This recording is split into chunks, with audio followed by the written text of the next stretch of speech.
Today will be Police Chief Nick Durzis, followed by Alabama Attorney General Steve Marshall. Chief Durzis will make a prepared statement. After Chief Durzis' statement is over with, Attorney General Marshall will also offer a few comments. Once that is completed, both gentlemen will return to the podium and you guys will have an opportunity to ask questions. With that, I will turn it over to Chief Durzis. Thank you, Captain. Good afternoon. Earlier today, Hoover Police detectives obtained warrants for the arrest of Carlee Russell through the Hoover Municipal Court for her actions related to faking her kidnapping and subsequently making false statements to detectives as they investigated this case. Her decisions that night created panic and alarm for the citizens of our city and even across the nation as the concern grew that a kidnapper was on the loose using a small child as bait. Numerous law enforcement agencies, both local and federal, began working tirelessly not only to bring Carlee home to her family, but locate a kidnapper that we know now never existed. Many private citizens volunteered their time and energy into looking for a potential kidnapping victim that we know now was never in any danger. This story opened wounds for families whose loved ones really were victims of kidnappings, some of which even helped organize searches in hopes they could find Carlee alive so that her family would not experience the pain and suffering that they felt when their loved ones never returned home. As we know, actions can have consequences, and that's why we're here today. This afternoon, Carlee Russell, with the assistance of her attorney, turned herself into the Hoover City Jail, where she was arrested for the following charges: false reporting to law enforcement authorities, Class A misdemeanor, $1,000 bond; falsely reporting an incident, a Class A misdemeanor with a $1,000 bond.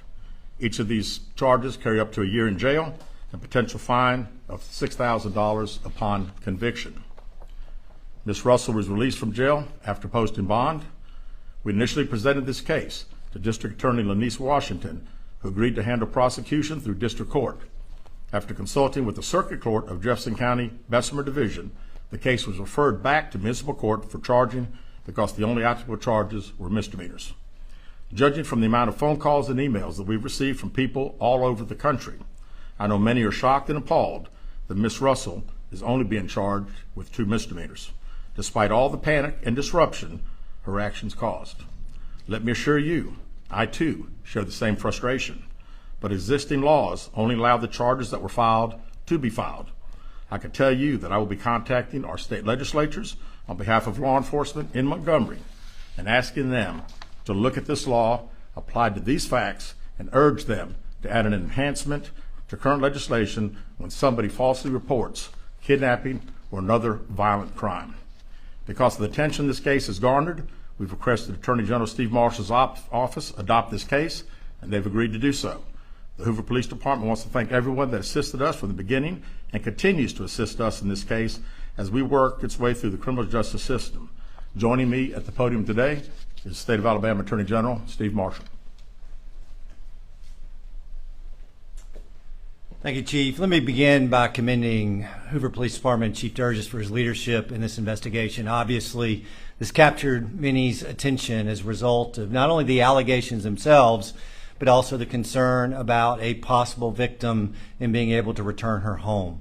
The work that was done by the Hoover Police Department was monumental in its lift, and the results of that work you are seeing come to fruition today with the charges that have been levied.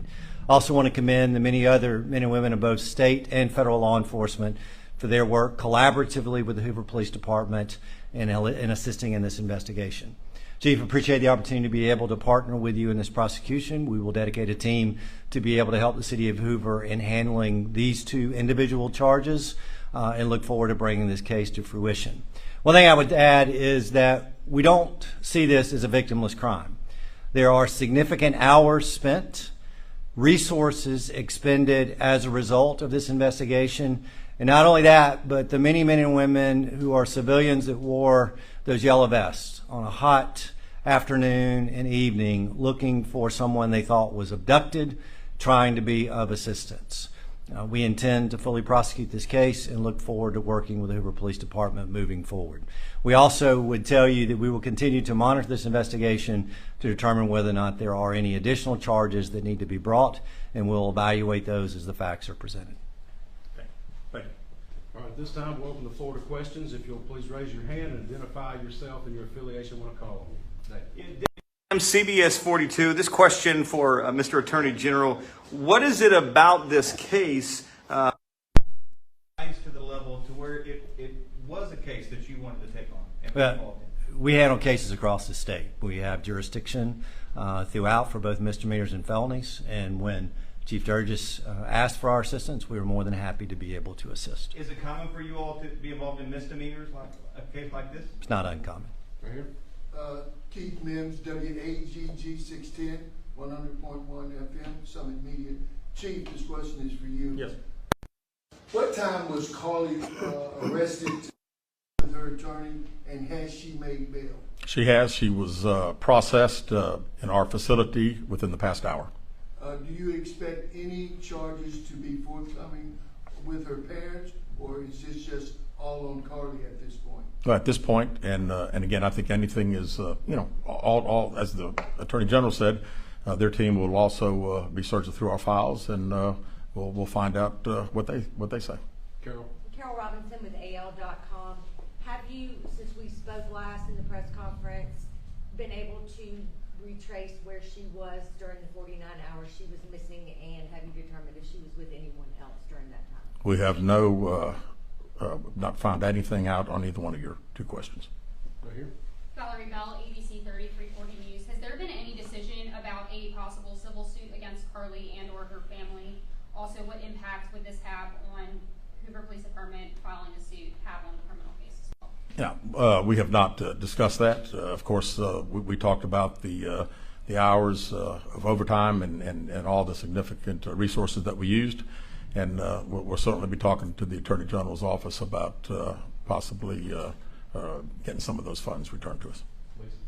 Lisa Crane, WBTN 13. In an earlier press conference, you outlined some items she had taken from her employer. Any potential theft charges for that? Those would have taken place in another jurisdiction, so we would not have charges ourselves.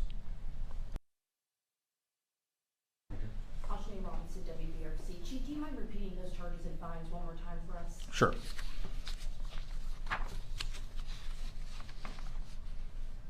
False reporting to law enforcement authorities, Class A misdemeanor with $1,000 bond.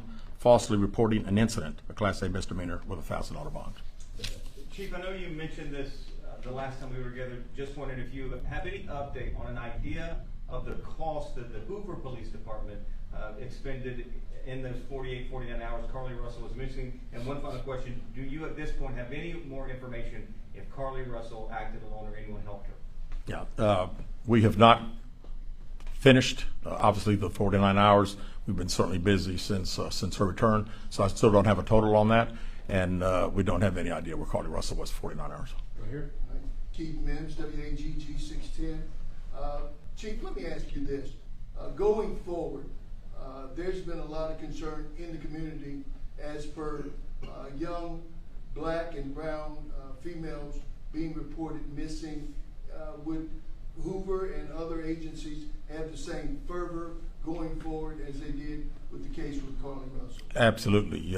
This, as I said initially, our focus was bringing Carlee home when she got home. And then our focus has been to find out if there was a kidnapping. We find out there's not.